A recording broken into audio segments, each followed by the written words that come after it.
What's this? Seriously, it's no wonder I couldn't help but exclaim.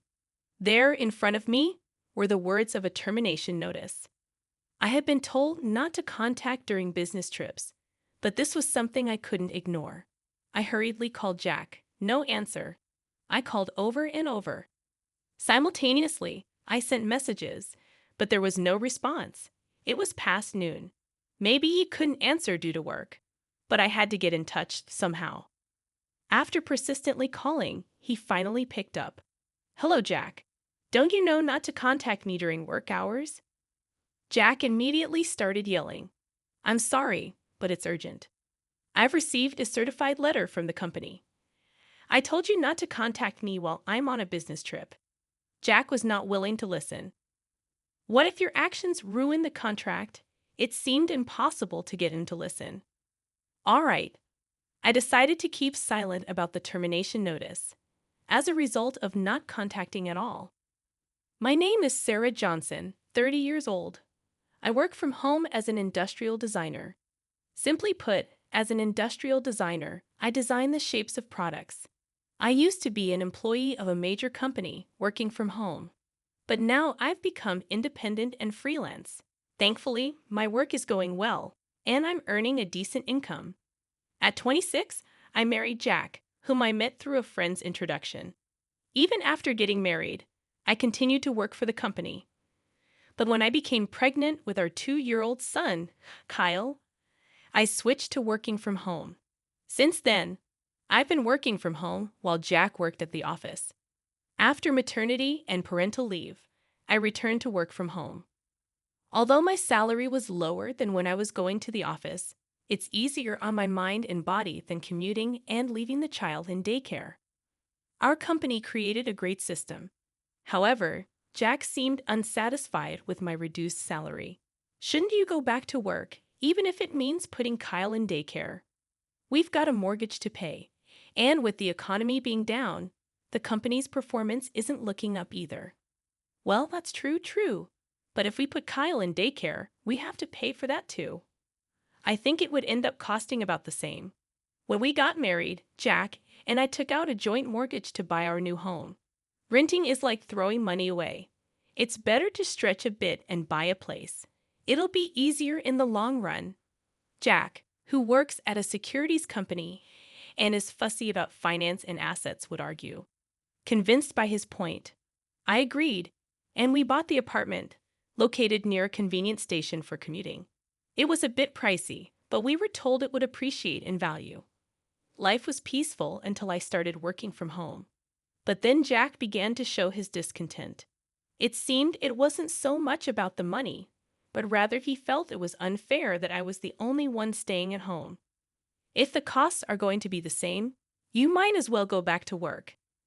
Staying home all the time leads to a lack of exercise and isolation from society. Sure, there's some truth to that.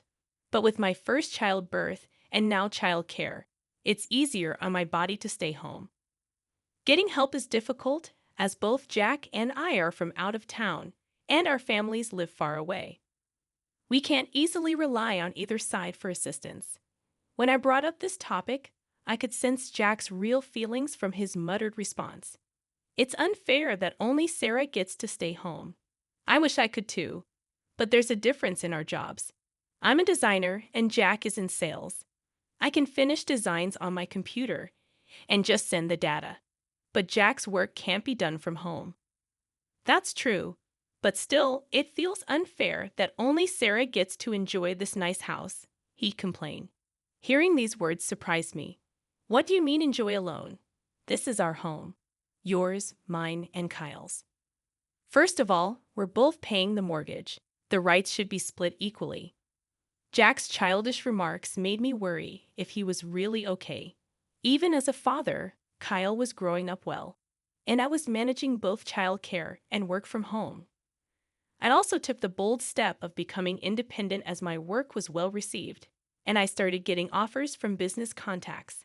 However, around that time, Jack began coming home late and working more on weekends. It's a tough economy. I've got to work harder, or my sales allowance will keep shrinking, he'd say with a sarcastic sigh.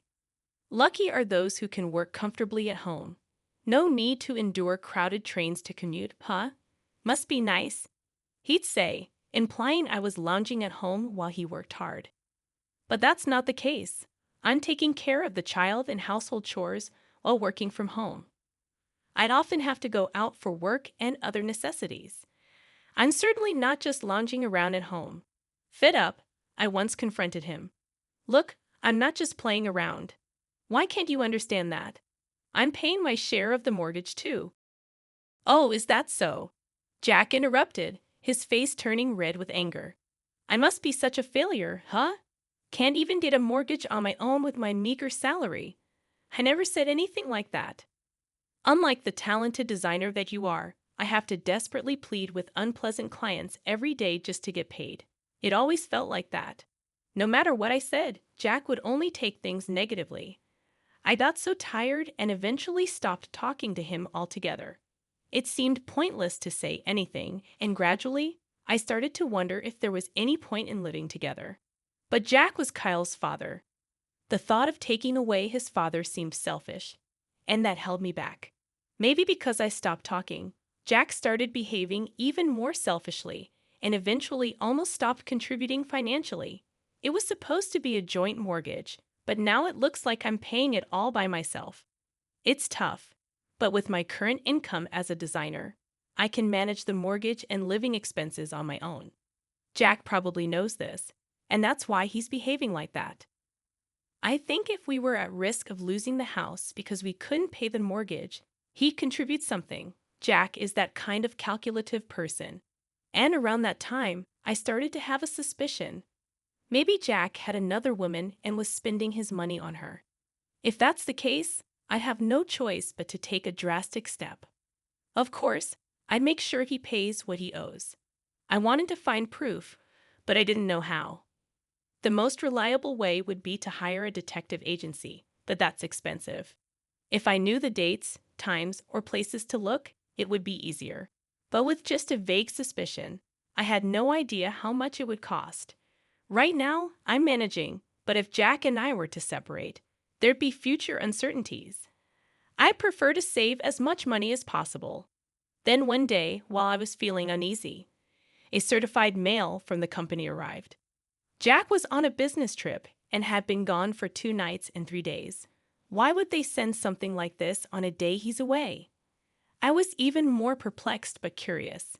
So I decided to open it, telling myself that if it was urgent, I needed to contact him immediately. I opened the envelope. What the heck is this? I couldn't help but exclaim. It was a termination notice. I was told not to contact Jack during business trips, but I couldn't just ignore this. I tried calling him, no answer. I called again and again. I sent messages too, but got no response. It was past noon. Maybe he couldn't answer because of work, but I had to get through to him. When I kept calling persistently, he finally answered. Hello, Jack. I told you not to contact me when I'm working. Jack yelled as soon as he answered. I'm sorry, but it's urgent. You see, there's this certified mail from the company. Don't contact me when I'm on a business trip. Jack wouldn't listen at all. What if you ruin a contract because of this?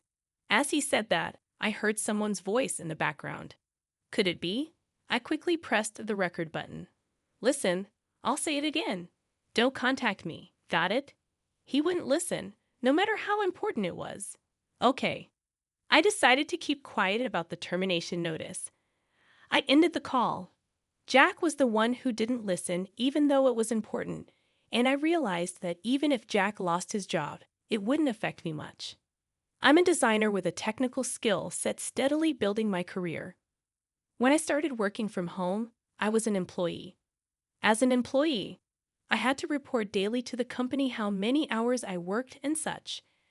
I needed to inform them even when I took a day off. But now, I'm independent, handling work not just from my former company, but also from other clients. I'm completely freelance. Since becoming freelance, I've been taking on a lot more work and earning several times more than when I was an employee. I could leave Jack and be just fine, but still, it would be a shame to end it like this.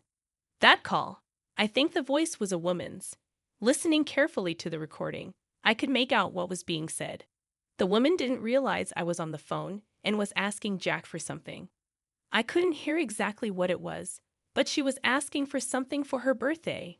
Her birthday must be coming up soon. This could be a clue to finding out who Jack's with.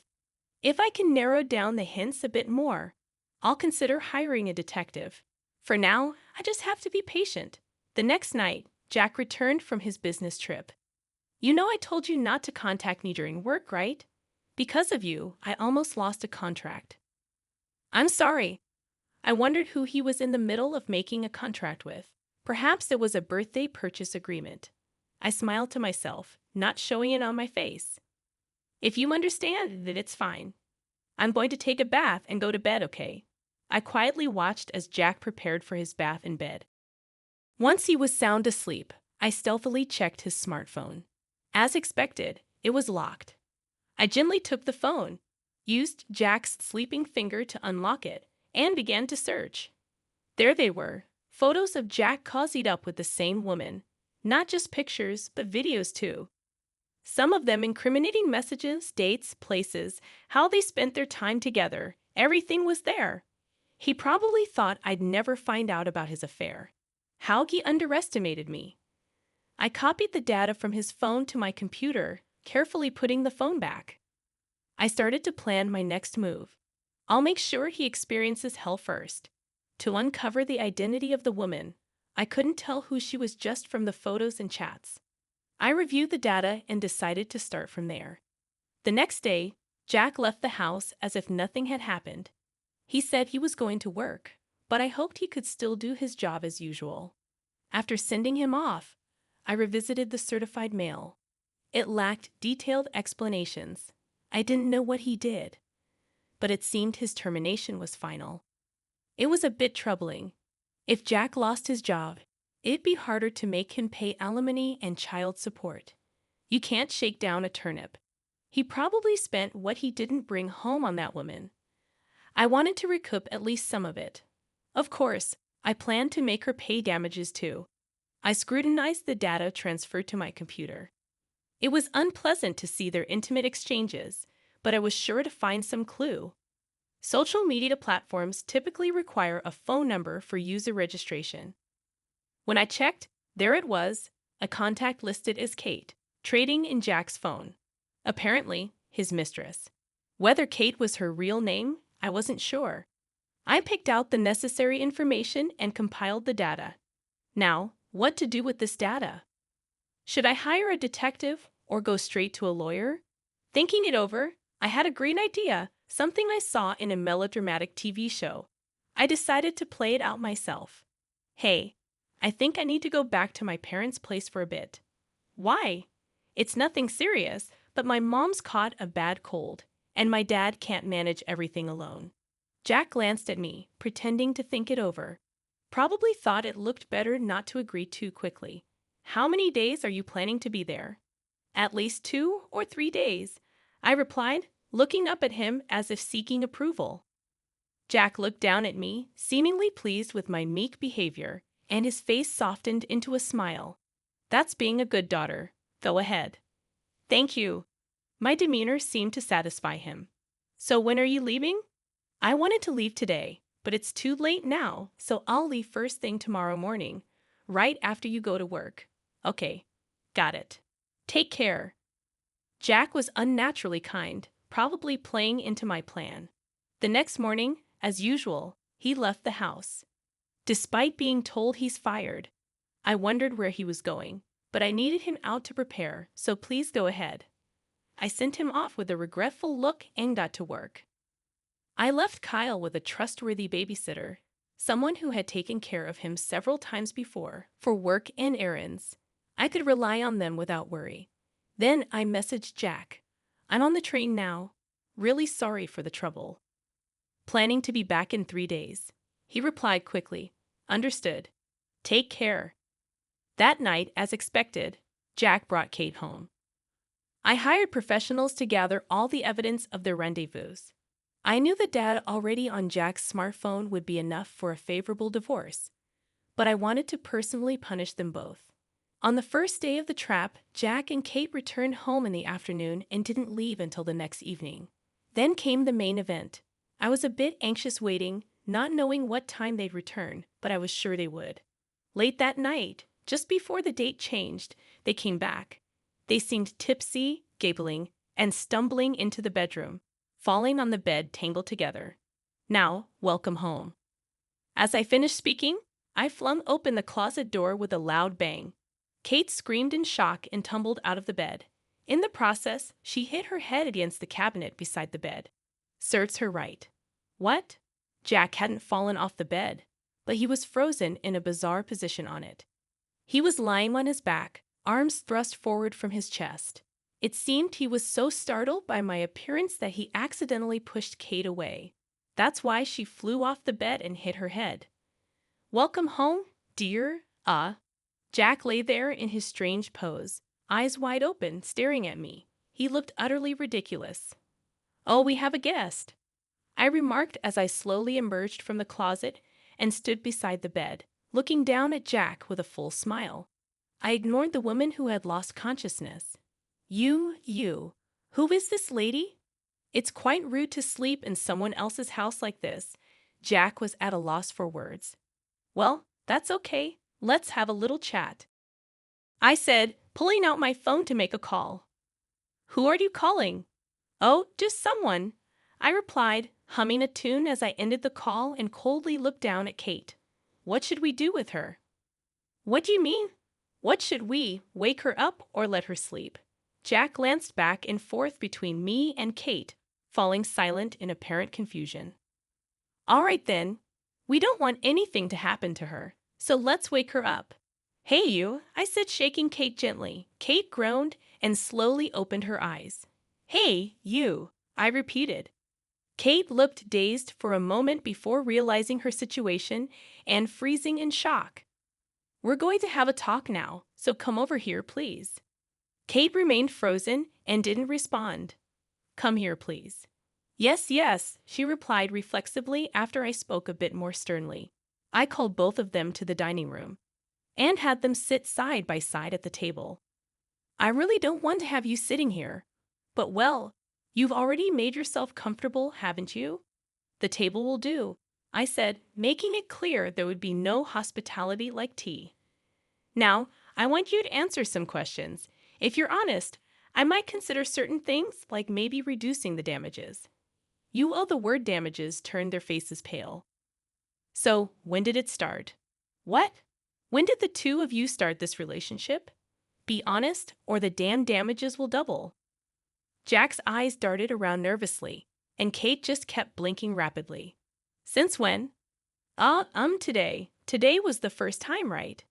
Yes. A lot, really. Yes, we met today for the first time, and since you weren't here, we just got carried away. Yes, they both said, seemingly agreeing on the story. That's a lie. Ding dong. The people I had called arrived. I asked Jack and Kate to wait while I let my guests in the dining room. Two professionals, a man and a woman in suits, entered. Please, the woman took out an envelope, and the man opened his laptop. Here, take a look. The screen showed yesterday's footage of Jack and Kate entering the room, followed by the interior video. Hey, isn't this illegal filming? That's right, it's a crime, they protested while Jack and Kate were making a fuss. The detective agency explained everything properly. Indeed, secretly filming someone is voyeurism, but if it's for the purpose of catching evidence of infidelity, it's allowed.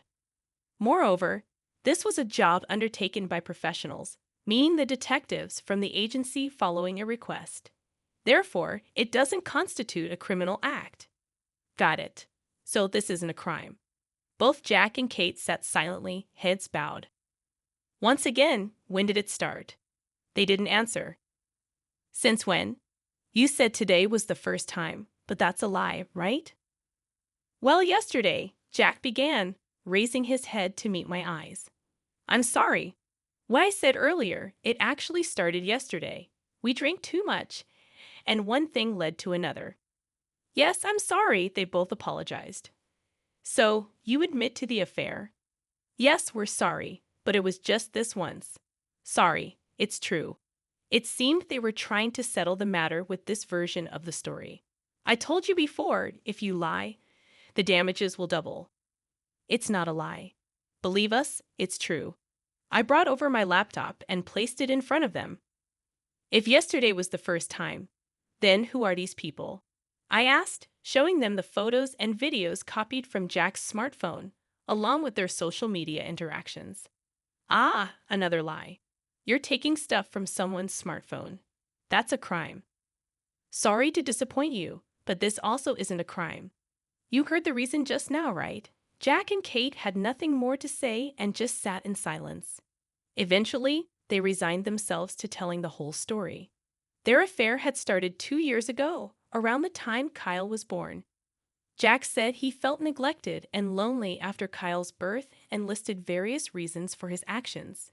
That's when he met Kate, and their relationship continued until now. He described it as a momentary lapse of judgment and expressed regret. Kate looked at Jack with disbelief. Understandably so. She had been showered with sweet words all this time, only to be now referred to as a mistake. Kate, with tears in her eyes, admitted the time they started their relationship, but remained silent about the rest. It seemed futile to ask anything more. I'll arrange another day to talk with both your parents and Kate's parents. I thanked the detectives, sent them away, and also showed Kate out. Could you? You leave too. Maybe stay at a hotel or something. You might catch up with Kate if you're quick. I wouldn't do such a thing. Whatever, just leave. I made sure to send Jack out as well. Later, I arranged a meeting with both our parents and Jack's. My in-laws were mortified, just kept apologizing. My parents sat in silent anger. I showed them all the evidence, including the conversation from the day I caught. So, I want a divorce. I'll take custody of Kyle and demand child support and damages. Jack protested the amount I demanded, but I refused to budge. You've been deceiving me for 2 years and brought another woman into this house. Plus, you stopped contributing to the household expenses. My in-laws were shocked to hear this for the first time. My father-in-law even tried to hit Jack, but I stopped him. I don't want to see that. If you're going to do it, please do it where I can't see. My in-laws promised to cover the damages and child support. Regarding the apartment, I decided to take payment for my share of the mortgage up until now and then leave the rest to Jack. I don't want to live in a tainted house. Just pay me my share and then do whatever you want with it. It would probably end up being sold, but selling it now would only result in a loss. Jack had no capacity to keep up with the mortgage payments. It was unavoidable. I found out why Jack was fired from his company. He had caused significant losses to a client. Not just once, but multiple times. I thought it would definitely be profitable, but every single transaction I thought was surefire turned out badly. Jack explained he felt overshadowed by my success after I became independent and started earning more. In an attempt to outdo me, Jack did something he shouldn't have, making unauthorized stock trades for his clients, causing them losses. Trying to fill the gap he created, he kept repeating the same mistakes, and things became unmanageable. Yet he believed he would surely recover the losses someday, which is why he couldn't stop. Unaware that his company had caught on, he used his time with Kate to distract himself. That day, he had lied to the company, saying I was sick and he needed to care for me. Who would think they'd send a termination notice to a house with a sick person? Who's really being unreasonable here? It's hard to believe such words are coming from someone who lied to take time off work and go on a trip with another woman. Under these circumstances, the reason for his affair after Kyle was born. You stopped paying attention to me. That's to be expected when there's a baby. Even taking care of oneself becomes secondary, let alone catering to a grown man's needs like a child. Tired and unamused by my constant attention to Kyle, he met Kate at a bar and was drawn to her. Kate was young and pretty, and she listened to everything I said with interest. He regained the confidence he had lost. They started a deeper relationship after celebrating her 20th birthday. Kate was 19 when they first met. I bought Kate anything she wanted. Her asking for things was cute. Sarah, you earn enough to buy whatever you want, so you never ask me for anything. To fulfill Kate's wishes, he stopped contributing financially to our home. The apartment has always been your place. I just slept there, so I thought it was fair for you to pay for it. I remembered him saying that. Sarah, if you became a company employee again, you'd only be home for the same amount of time. Then it would be equal. So that's why he wanted me to stop working from home and commute instead. It's truly exasperating, the excuses Jack kept coming up with. None of them made any sense, no matter how I looked at it, but he blamed it all on me. If only Sarah had continued working like before and supported me, none of this would have happened, he said. Hearing these words, even my father-in-law broke down in tears. It was just pitiful, but that's no longer my concern. Because they paid the amount I wanted doesn't mean my wounds are healed or that I can forgive them. But they agreed to pay the damages and child support for Kyle that I demanded, so I have to accept it as good enough. I also demanded separate damages from Kate. Thankfully, her parents were responsible and paid everything on her behalf. I had said that lies would cost double, but I decided against it. I have my principles. I settled the matter within those bounds. I'm sorry, Kate apologized, appearing before me with her parents, looking completely different from the drunken Kate I had seen before. She honestly talked about her past. Kate, originally from a rural area, was astonished by the stark difference when she came to the city. Her college classmates all seemed fashionable, flashy, and dazzling. Trying to keep up, she started working at a bar. That's where I met Jack. He said he wasn't getting along with his wife, that they were about to divorce. It was just taking time because of the child. I believed him. Kate seemed to have genuinely loved Jack. Jack was handsome and well-paid. He bought me anything I asked for. I was happy that he listened to everything I said. That day, Jack had brought Kate to the apartment, saying they would soon live there together once I was gone. It seems he wanted to save on hotel costs, but Kate believed him. I thought we would soon live together here, and it made me happy. But then Jack referred to me as just a momentary lapse, Kate said with tears in her eyes. That's when I realized I was just being played. Her demeanor didn't seem deceitful, but I won't say I was deceived. I knew he was married and still got involved. It's my fault. I'm sorry. Kate and her parents apologized together. The truth is unclear. Perhaps Jack did have genuine feelings for Kate at some point.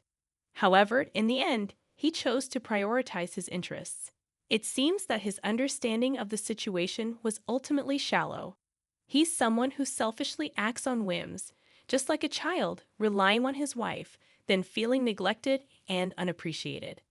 Kate would be better off forgetting about such a man. Kate has since quit college and returned to the countryside with her parents to start over. I'll work and pay back what my parents covered as soon as possible. Although I once despised her, I now hope she finds a straight path in life and happiness. Afterward, Jack was fired from his company and sued for the losses he couldn't cover.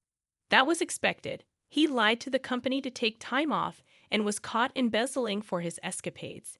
It wasn't just causing losses to clients. He used that money for personal enjoyment, which led to his judgment. Though he received a suspended sentence, his future is uncertain. I feel sorry for my in-laws, who were good people, but it was a deserved outcome. I've returned to my parents' home, where they help me with Kyle while I continue working. Despite the personal turmoil, my career is going well. Kyle's growth is now my sole comfort. For now, I think I don't need a man in my life, but like Kate, who's gone back to start anew, I too hope to meet someone truly trustworthy someday. I believe there's still someone good out there for me. Life is still long. It's too long to stumble over a single failure and give up. I want to show Kyle a forward-looking, resilient spirit, never to become someone who loses everything due to childish dependency like his father. For that reason, I will keep looking ahead, hold my head high, and keep walking. I will never give up on any happiness.